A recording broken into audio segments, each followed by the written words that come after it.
আসসালামু আলাইকুম সবাইকে। বাধ্য ভালোবাসা গল্পের 2 নম্বর পার্ট। তো বেশি কথা না বলে চলুন গল্প শুরু করা যাক। সায়ানা বলল, আপনার একাকিত্বের সঙ্গে হতে দিবেন ইজান শেখ? বেশ মোহনীয় কণ্ঠে কথাটি বলল সায়ানা। ইজান বলল, লাঞ্চ টাইম শেষ, আবার অন্য একদিন খুশ গল্প করতে আসবেন, ঠিক আছে? সায়ানা বলল, আপনাকে কি আমার সেরকম মনে হচ্ছে ইজান? ইজান বলল, আসলে কিরকম বুঝতে পারছি না। সায়ানা বলল, যাই হোক, বাদ দিন। 1 মাস পর হসপিটালের সব senior doctor, medical officer, junior doctor, হসপিটালের সিআই এবং ম্যানেজিং কমিটি সবাই মিলে একটা গেট টুগেদার পার্টি হবে। আপনি থাকবেন তো? ইজান বলল, পরেরটা ভেবে দেখবো। এখন আমি রোগী দেখা স্টার্ট করব, আপনি চাইলে আসতে পারেন। কথাটি সায়ানার বেশ গায়ে লাগলো। এভাবে কেউ বলে নাকি? আজব তো। তার মতো সুন্দর মেয়েকে ইজান পাত্তা দিচ্ছে না, বিষয়টা বেশ সন্দেহজনক। ইজান কেন বুঝে না সায়ানার যে তার খুব পছন্দ? সায়ানা চেয়ার ছেড়ে উঠে দাঁড়ালো। আর এক মুহূর্ত এখানে থাকা যাবে না, না হলে জানি আবার কি বলে ফেলে। তার একটা মান সম্মান আছে তো। আর এদিকে সারা দুপুর বিকেল ইজানিয়া তার 14 গোষ্ঠীর কাহিনী শুনিয়ে দিল পদ্মকে। পদ্ম কিন্তু ভালোই লেগেছে। আসলে পদ্ম এরকম কথা বলা মানুষকে পছন্দ করে। সেও প্রচুর কথা বলতে পছন্দ করে, কিন্তু পরিস্থিতির কারণে বলা হয়ে উঠছে না। আবার কি নাকি ভাবে। ইজনিয়া একটা বন্ধুসুলভ মেয়ে, তার কথা দেখেই বোঝা যায়। রাত 8টায় পদ্ম আর ইজনিয়া রাতের খাবার খেয়ে ফেললো।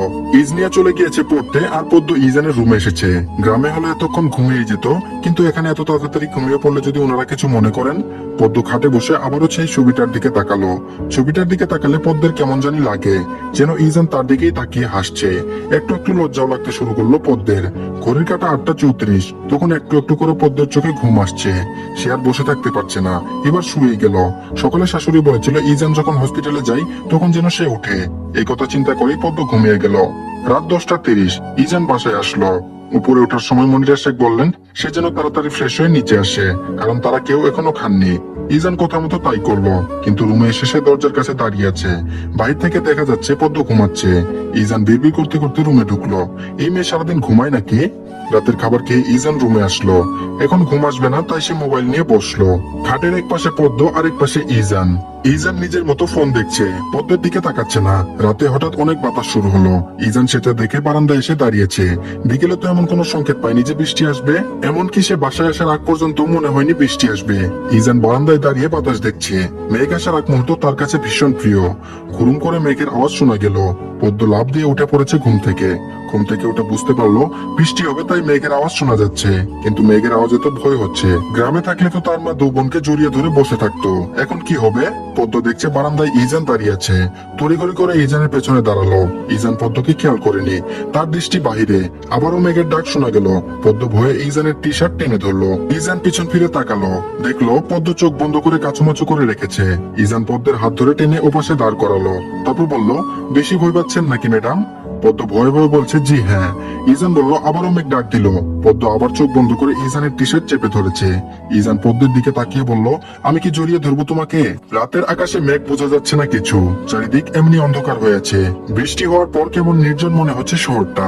চারিদিকে শীতল আবহাওয়া, মৃদু বাতাস বইছে। বাতাসের সাথে হালকা কেঁপে উঠছে পদ্ম। ইজান পদ্মের দিকে তাকিয়ে আছে। পদ্ম যে কিছুক্ষণ পর পর কেঁপে উঠছে, ইজান ভালো করেই খেয়াল করছে। পদ্মের কেঁপে ওঠা দেখে নিঃশব্দে ইজান হাসছে। পদ্ম আগের মতো ভয় পেয়ে চোখ বন্ধ করে আছে। আবার মেঘের আওয়াজ শোনা গেল। পদ্ম এবার মুখ ফুটে বলল, আমার ভীষণ ভয় করছে। বলেই পদ্ম জড়িয়ে ধরেছে ইজানকে। ইজান খুব হালকাভাবে এক হাত দিয়ে জড়িয়ে ধরেছে, কিন্তু পদ্ম খুব জোরে সুরে জড়িয়ে ধরেছে। বোঝা যাচ্ছে পদ্ম খুব ভয় পেয়েছে। পদ্ম ইজানের বুক সমেত। ইজান মনে মনে বলল, বয়সেও ছোট, উচ্চতায়ও ছোট। আচ্ছা, ইজানের এমন কেন লাগছে? পিচ্ছে একটা মেয়ের সংস্পর্শে এসে। ইজানের জীবনের প্রথম নারী পদ্ম। কিছুক্ষণ বাদে ইজান ছেড়ে দিল পদ্মকে। পদ্ম হোক চকিয়ে গেল। লজ্জায় সে এখন থেকে চলে এসেছে। চিন্তা ভাবনা করতে পারে না পদ্ম। তবে ওই সময়ের মুহূর্তটা মনে পড়তেই পদ্মের মুখ লাল আবার ছড়িয়ে পড়লো। ইস, কি লজ্জা! পদ্ম ঘুমিয়ে পড়েছে। ইজান রুম থেকে বেরিয়ে গেল। সারাত ইজান লিভিং রুমে সোফায় কাটিয়ে দিল। মন চাচ্ছে না রুমে যেতে, তাই ওখানেই শুয়ে পড়লো। সকাল 7টা। আজ শুক্রবার, ইজানের ছুটি।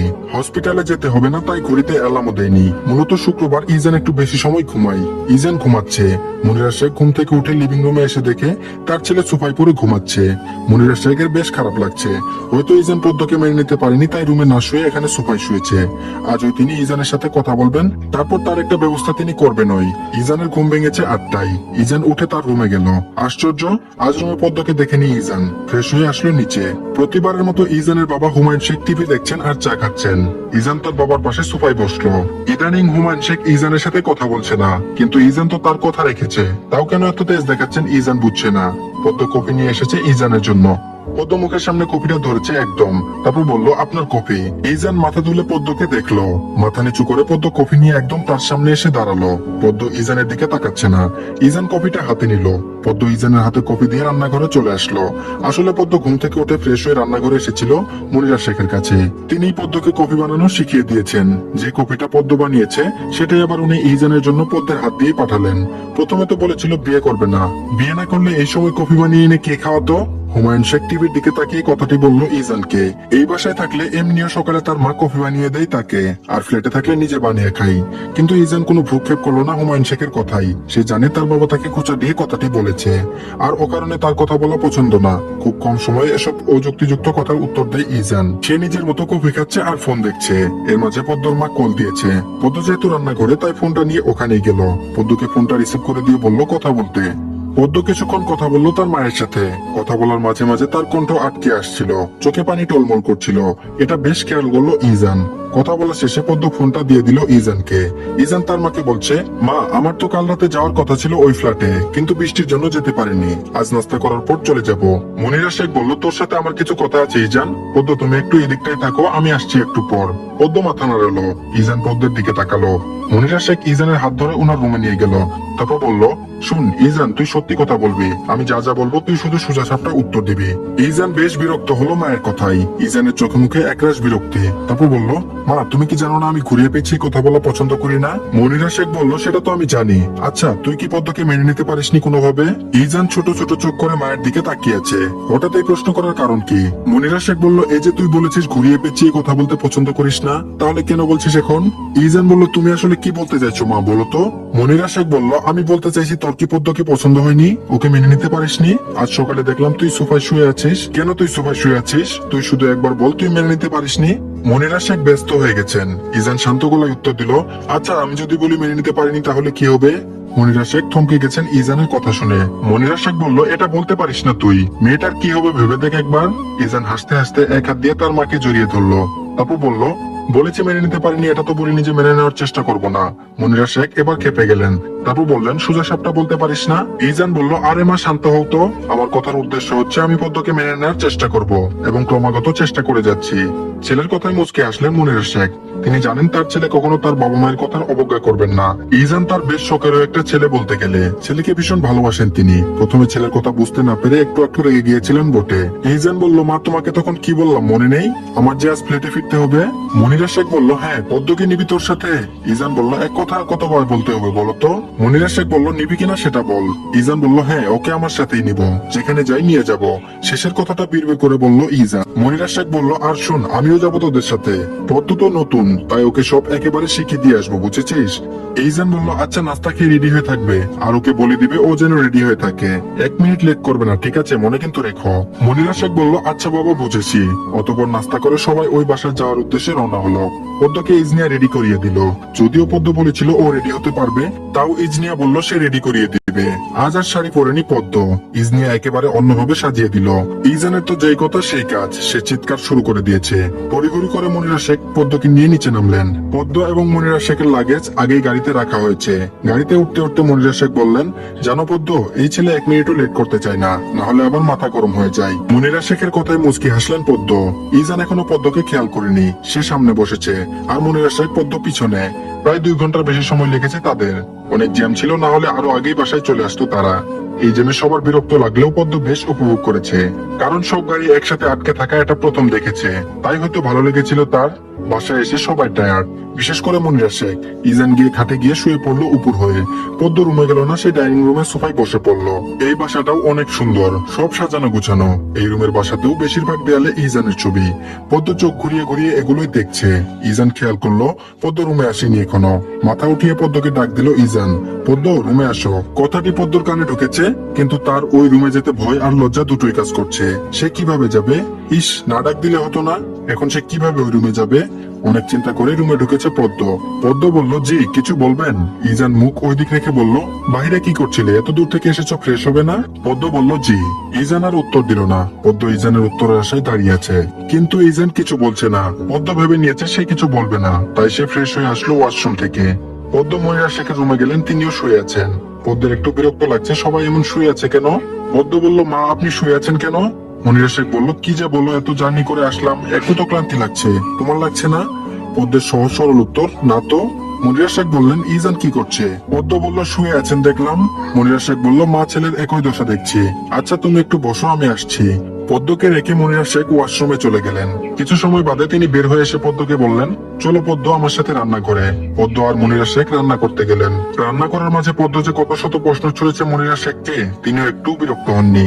তিনিও সমানভাবে কথা বলে চলেছেন পদ্মের সাথে। মাঝে মধ্যে মনিরা শেখ পদ্মকে ইজানের রুমে পাঠাচ্ছেন। পদ্ম যত বড়ই আসে তত বড়ই উফি দিয়ে দেখে যায় ইজানকে। মহাশয় ঘুমাচ্ছেন।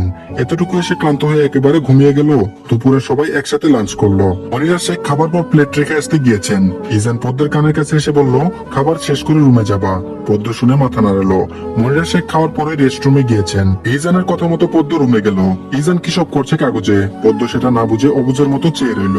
ইজান পদ্মকে দেখে কাগজগুলো রাখলো। খাটে বসলো সে। পদ্মকে বলল বসার জন্য। পদ্মও বসলো, কিন্তু দূরত্ব বজায় রেখে। ইজান একেবারে পদ্মর সামনে এসে বলল, তারপর বলল, এত দূরে বসার কি আছে? হুঁ। পদ্ম জবাব দিল না। তার দৃষ্টি ফ্লোরের দিকে। সেটা দেখে ইজান কিছুটা ধমক দিয়ে বলল, শোনোনি কি বলেছি? আর মাথা উঠাও। পদ্ম মাথা উঠালো। ইজান মনে মনে বলল, মেয়েটা তো খারাপ না। মা যে বলল মায়াবী চেহারা, ঠিক তাই। ফর্সা বেশি, ভ্রুগুলো চিকন, দূর থেকে দেখলে মনে হবে আর্ট করা, কিন্তু কাছে থেকে দেখলে বোঝা যাবে এগুলো ন্যাচারালই এমন। এত বেশি মোটাও না, আবার চিকনও না, দুটোর মাঝামাঝি। চুলগুলো বিনুনি করা, অনেক লম্বা না চুলগুলো, পিঠের মাঝ বরাবর। সাধারণত গ্রামের মেয়েদের চুলগুলো খুব বেশি লম্বা থাকে। ইজানকে এভাবে তাকিয়ে থাকতে দেখে পদ্মর খারাপ লাগছিল। পদ্ম আবারও মাথা নিচু করে ফেললো। তারপর বলল, সরি। আচ্ছা তোমাকে যে এত তাড়াতাড়ি বিয়ে দিল, তোমার খারাপ লাগে না? আমাকে বিয়ে দিলে আমি সারাদিন কান্না করতাম। যাই হোক, আল্লাহ বাঁচিয়েছেন। আমার বাবা মা আমাকে এত তাড়াতাড়ি বিয়ে দেননি। প্রথম কথাটা শুনে পদ্মর খারাপ লাগলেও শেষের কথাগুলো শুনে পদ্ম হেসে দিল। পদ্মর হাসি দেখে ইজানও হেসে দিল।